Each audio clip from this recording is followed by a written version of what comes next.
Hai mayam, mayam punamak nungairibo. Sonia's Kitchen da Sonia na mayam muka taram nok chari mayam ngasi di ai ngapai thongjerake aduga horen ngapai sigi mukbang masam tawjerake mayam adudi jingwina nasi mayam ai nga tawbo hojare nga se tawri duna ani ani khatang tawra tawjerage do horen ai thongmo loraga mo asum uttarake ngapai thongoda hapkadaba machanse asiga loi khaidoe aina maroi nakupi leire haribo jira asuba jira se aina jumda sujabani mayam ase mixi da takte adugaidi se morok asuba thum jainkhang nga da siga tawthoe asiga matum tawri mayam adudi thongba hawrage alu ga to thongdoini mayam do hoin saba da mucharage mayam ai henjang thongba loijare huji amo khaidoga chanaba thorang tawjarage henjang thongba loire machu su jam phajare manam su jam nungsire adudi chanaba thorang tawjarage mayam ai chajaba haujarage asiga ngapai thongba leire asiga jendem ga sebot ka nga jaiba ga kangsoi leire asiga potol bazaga potol atawbaga hawai sangbiga aluga kangwet ama leire se mayang tonga jenam maroi nakupi kharaga asiga ising lejare adudi chaba hawrasi mayam punamaku Sonia's Kitchen da Sonia na mayam bu amuka taram na ukchari ngasi ai chanaba mathengda mayam do uchagare adu huji ai chaba hawjarage mayam hawra jengminasi ai ahamada asigi sebot kangsoi san chajage aina kwai pambadi kangsoi sini sebot kangsoi sana chajarage ado ngapai se aina matha oina lawre se matha oina lawre sebot thongba chagani haina ai sebot kangsoi chajage na si hejang hejam purakte nga sidi asobani lawre asiga mathen lo asiga ira aluga hawai asangbiga kangmet leire asiga potol atawba leire asi mayang ba adugaidi maroi nakupi adudi chaba hawrasi mayam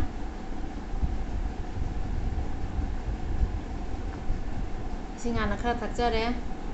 mayam punamak ai chaba hawjarage mayam na ai channel sibu nungsibiduna support tawbiu subscribe tawbiu mayam like share comment tawbiu mayam na share khara tawbiu ai kud asa hama abani ado hujik ai chaba hawjarage ai sebot se hana chajarage jenem ga sebot ka kangsoi se hana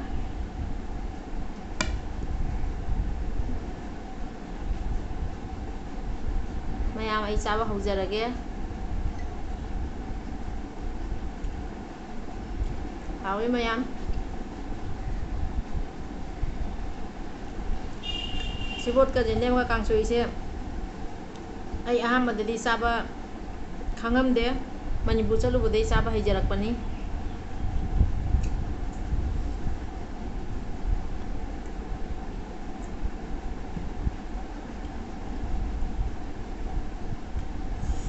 kangsoi siga morok mepa asigana hana chaba hawrage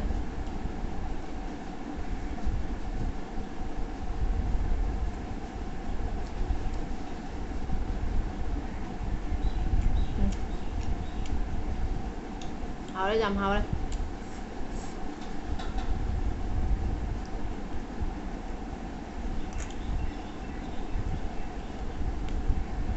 potol atawba se ina potol tawba jam pamba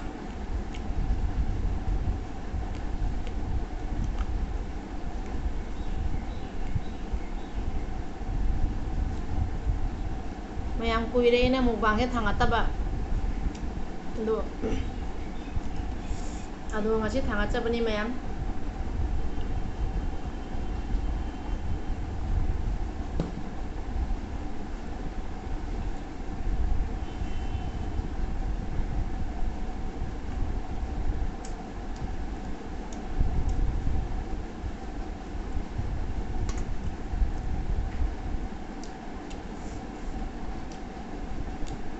di kama mathien na pami mayam comment da habiro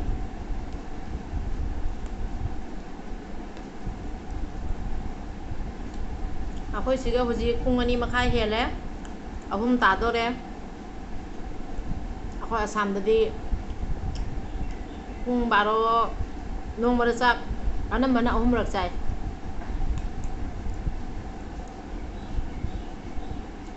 ꯑꯌꯨꯛꯇ ꯑꯉꯥꯡ school ꯆꯠꯂꯝꯗꯥꯏꯗ ꯑꯃꯨꯛ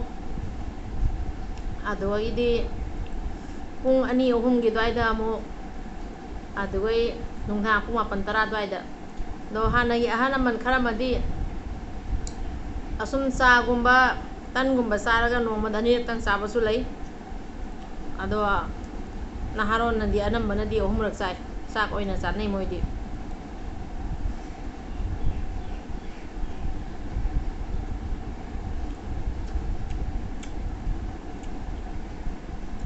ꯑꯩ ꯀꯥꯡꯁꯣꯏꯁꯦ ꯌꯥꯝ ꯍꯥꯎꯔꯦ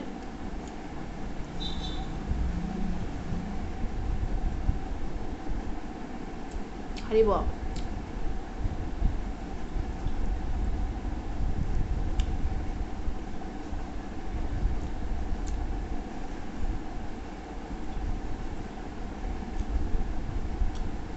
ꯃꯌꯥꯝ ꯑꯩ ꯊꯣꯡꯕꯒꯤ ꯃꯄꯨꯝ ꯑꯣꯏꯅ ꯊꯥꯡꯒꯠꯆꯔꯛꯇꯔꯦ ꯊꯣꯡꯕꯗ ꯁꯨꯝ ꯃꯇꯦꯛ ꯃꯇꯦꯛ ꯈꯔ ꯃꯆꯦꯠ ꯑꯃꯅꯤ ꯈꯔ ꯍꯥꯞꯄꯦ ꯑꯗꯣ ꯃꯌꯥꯝ ꯋꯥꯔꯧꯕꯤꯒꯅꯨ ꯑꯍꯥꯟꯕꯗꯤ ꯊꯣꯡꯕꯁꯦ ꯐꯨꯜ ꯊꯥꯡꯒꯠꯂꯝꯃꯤ ꯍꯧꯖꯤꯛ ꯊꯣꯡꯕꯁꯦ ꯐꯨꯜ ꯊꯥꯡꯒꯠꯆꯗ꯭ꯔꯦ ꯑꯁꯤꯒ ꯃꯨꯛꯕꯥꯡ ꯑꯗꯨꯃꯥꯏꯅ ꯃꯇꯦꯛ ꯑꯃ ꯁꯨꯝ ꯍꯥꯞꯆꯤꯟꯖꯕꯁꯦ ꯑꯗꯨꯅ ꯑꯩꯅ ꯚꯤꯗꯤꯑꯣ ꯌꯥꯝ ꯁꯥꯡꯃꯜꯂꯅꯤ ꯍꯥꯏꯅ ꯍꯥꯞꯆꯗꯕꯅꯤ ꯃꯌꯥꯝ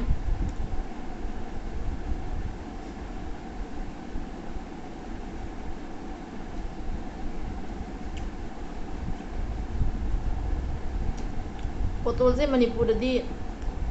ꯌꯥꯝ ꯆꯥꯟꯅꯗꯦ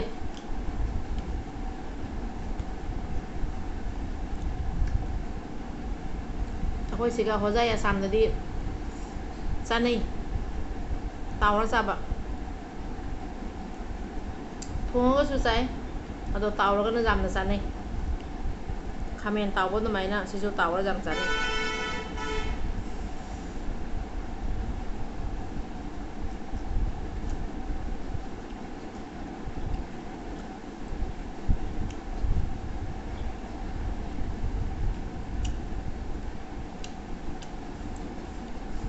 ꯍꯧꯖꯤꯛ ꯉꯄꯥꯏꯁꯦ ꯑꯃꯨꯛ ꯆꯥꯒꯦ ꯉꯄꯥꯏ ꯃꯊꯥꯁꯦ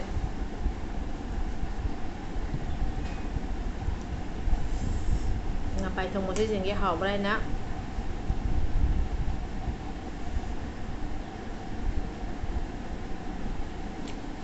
ꯍꯥꯎꯋꯤ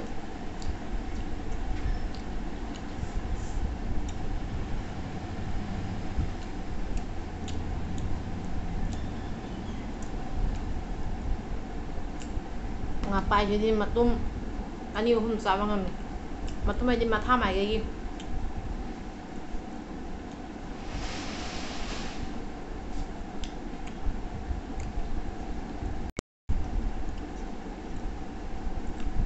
ꯉꯄꯥꯏꯁꯦ ꯆꯥꯊꯣꯛꯑꯒꯦ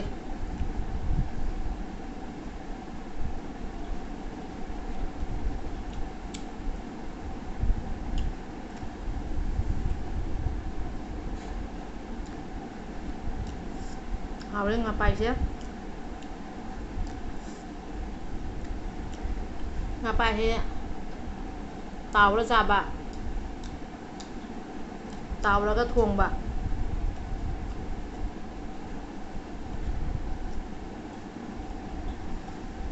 ꯃꯔꯨꯗꯤ ꯌꯥꯝ ꯌꯥꯎꯏꯀꯣ ꯃꯌꯥꯝ ꯃꯔꯨ ꯑꯀꯨꯞꯄ ꯌꯥꯝ ꯌꯥꯎꯔꯤ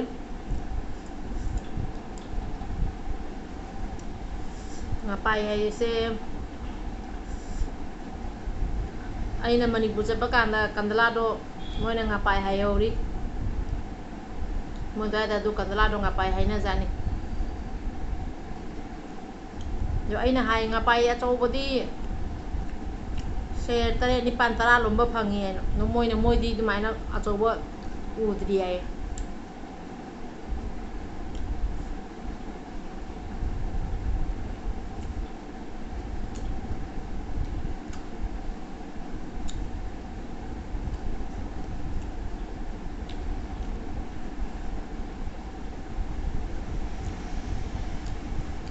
ไปมาท่าจะว่ามันซาลอยด้วยแล้ว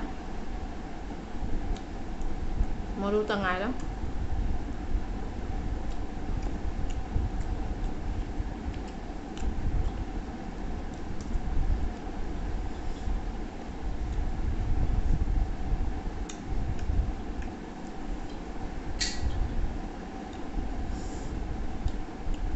เอาแล้ว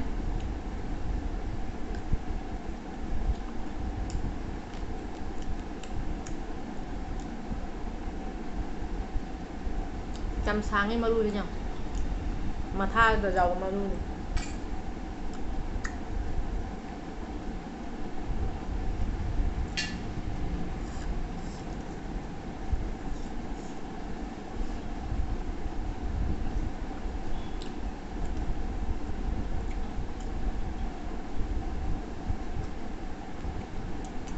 dạ đó chứ là một cái càng xuôi chứ một trái ra là ghé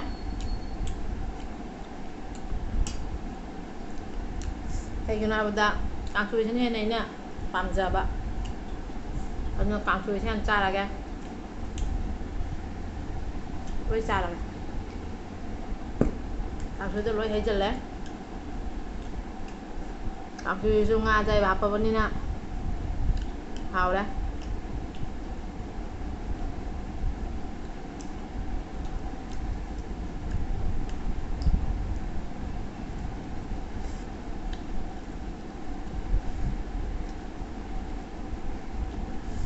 không sẽ sọc sọc xa kia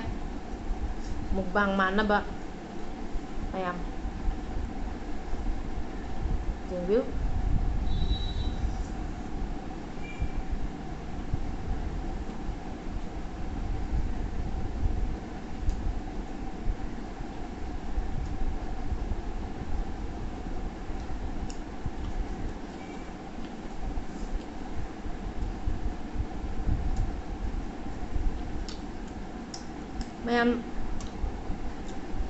em cái kalian sih lagi loy dah bisa kan mah puja jauh dah ngasi 13 17 do orang ni bisa kan puja sahi ki 17 ta bani anu 18 dah amuk ani dah kau khara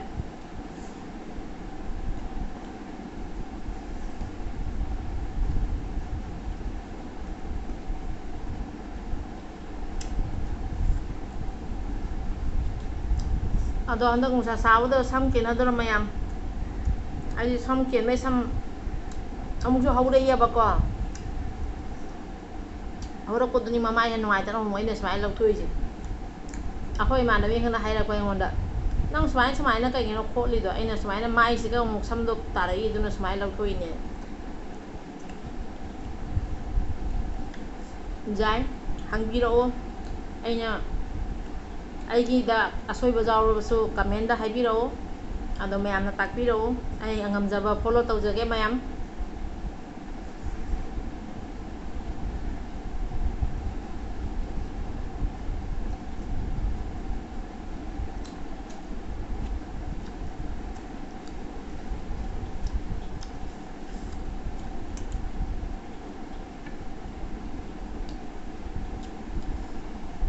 mayam ibang kay video se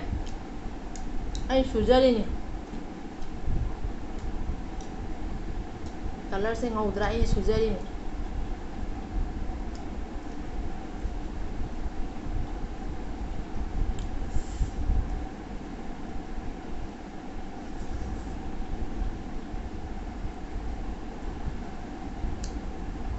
suba di sim hay kawa kabo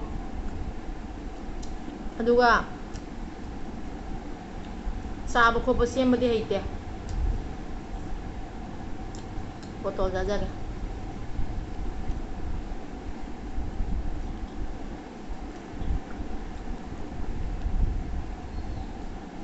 ma'am इन चक चाबे जाम कुई चंगी को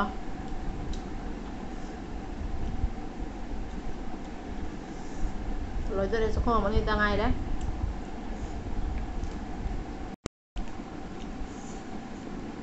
em sa ba lỗi tôi đấy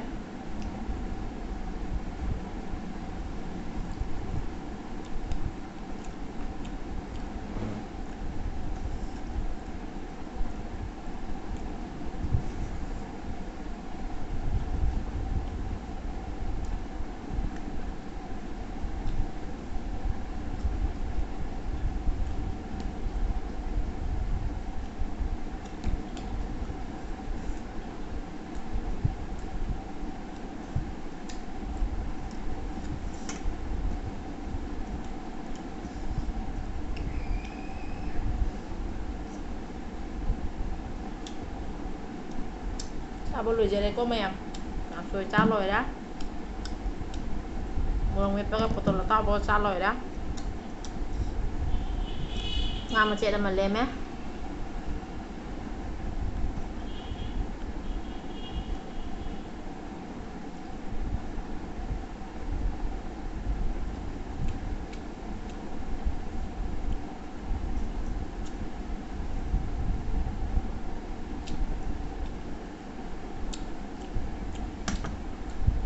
ꯃꯌꯥꯝ ꯆꯥꯕ ꯂꯣꯏꯖꯔꯦ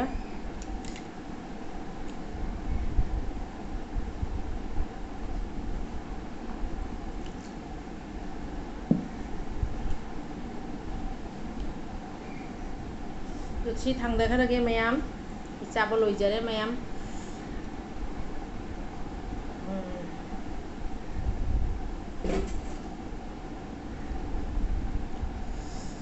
ꯑꯗꯣ ꯃꯌꯥꯝꯅ ꯑꯩ ꯆꯦꯅꯦꯜꯁꯤꯕꯨ ꯅꯨꯡꯁꯤꯕꯤꯗꯨꯅ ꯑꯁꯨꯃꯥꯏꯅ ꯁꯞꯄꯣꯔꯠ ꯇꯧꯕꯤꯗꯨꯅ 1Kꯗꯤ ꯂꯥꯟꯖꯔꯦ ꯑꯗꯣ ꯃꯌꯥꯝꯅ ꯑꯁꯨꯝ ꯁꯞꯄꯣꯔꯠ ꯇꯧꯕꯤꯗꯨꯅ ꯑꯩꯒꯤ ꯆꯦꯅꯦꯜ ꯑꯁꯤꯕꯨ ꯃꯥꯏ ꯄꯥꯛꯍꯟꯕꯤꯌꯨ ꯃꯌꯥꯝꯒꯤ ꯅꯨꯡꯁꯤꯕ ꯑꯁꯨꯝ ꯊꯝꯕꯤꯌꯨ ꯑꯗꯣ ꯑꯩ ꯌꯥꯝꯅ ꯍꯥꯏꯖꯕꯁꯨ ꯍꯩꯖꯗꯦ ꯃꯌꯥꯝ ꯑꯗꯨꯅ ꯃꯌꯥꯝꯅ ꯑꯁꯨꯝ ꯅꯨꯡꯁꯤꯕꯤꯗꯨꯅ ꯑꯩ ꯆꯦꯅꯦꯜꯁꯤꯕꯨ ꯁꯤꯌꯥꯔ ꯈꯔ ꯇꯧꯕꯤꯌꯨ ꯁꯕꯁꯀ꯭ꯔꯥꯏꯕ ꯇꯧꯕꯤꯌꯨ ꯑꯅꯧꯕ ꯑꯩꯒꯤ ꯐ꯭ꯔꯦꯟꯁꯤꯡꯅ ꯁꯕꯁꯀ꯭ꯔꯥꯏꯕ ꯇꯧꯕꯤꯌꯨ ꯑꯗꯣ ꯉꯁꯤꯒꯤꯗꯤ ꯃꯇꯥꯡ ꯑꯁꯤꯗ ꯂꯣꯏꯁꯤꯟꯖꯔꯒꯦ ꯃꯌꯥꯝ ꯊꯦꯡꯛ ꯌꯨ ꯑꯦꯚ꯭ꯔꯤꯋꯥꯟ ꯈꯨꯔꯨꯝꯖꯔꯤ ꯃꯌꯥꯝ ꯂꯣꯏꯁꯤꯜꯂꯒꯦꯀꯣ ꯃꯌꯥꯝ